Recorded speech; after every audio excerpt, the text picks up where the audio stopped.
એક પેટી છે એટલે પહેલી પેટી હું લઈ લઉં, એમાં 8 સોનાના 10 ચાંદીના, તો 8 ગોલ્ડના અને 10 સિલ્વરના સિક્કા છે. જ્યારે બીજી પેટીમાં 6 સોનાના, એટલે આ બીજી પેટી છે, એમાં 6 સોનાના સિક્કા છે અને 14 ચાંદીના સિક્કા છે. બે પેટીમાંથી એક પેટી યાદચ્છિક રીતે પસંદ કરવાની. પહેલી સંભાવના તમારી આ બને, તો તેમાંથી એક સિક્કો પસંદ કરવામાં આવે, બીજી સંભાવના આ, અને એ સિક્કો સોનાનો હોવાની સંભાવના કીધી છે.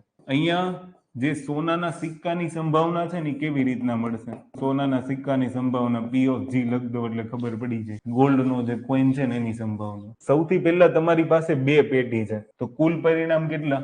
2. એમાંથી એક પેટી પસંદ કરવાની, એટલે એક થઈ ગઈ. કઈ છે એ નથી ખબર, ઈ પેટી A હોઈ શકે ને પેટી B હોઈ શકે, પણ પેટીની સંભાવના લઈ લીધી 1/2. હવે ગુણ્યા પેટી A હોઈ શકે અથવા B હોઈ શકે, કારણ કે હવે જુઓ એક પેટી પસંદ કરવાની સંભાવના કેટલી? 1/2. હવે ઈ ગોલ્ડ કોઈન શેમાંથી હોઈ શકે? A માંથી હોઈ શકે અથવા ઈ ગોલ્ડ કોઈન B માંથી હોઈ શકે. એક કોઈન પસંદ કરવાનો છે. પેટી A નું ટોટલ કેટલું થાય છે? 18. પેટી B નું ટોટલ કેટલું થાય છે? 20. હવે જુઓ પેટી A માં 8 ગોલ્ડ કોઈન છે, એમાંથી એક લેવાનું, તો 8C1, તો નીચે કુલ પરિણામ 18C1 વત્તા, કારણ કે 2 માંથી એક આવવાનું એટલે વત્તા 6 માંથી એક, કારણ કે બીજી પેટીમાં 6 કોઈન છે, 6 માંથી એક, નીચે પરિણામ 20 માંથી એક. રકમ વાંચતા જાવ. બે પેટીમાંથી એક પેટી યાદચ્છિક રીતે લેવાની, તો કુલ પેટી કેટલી? 2.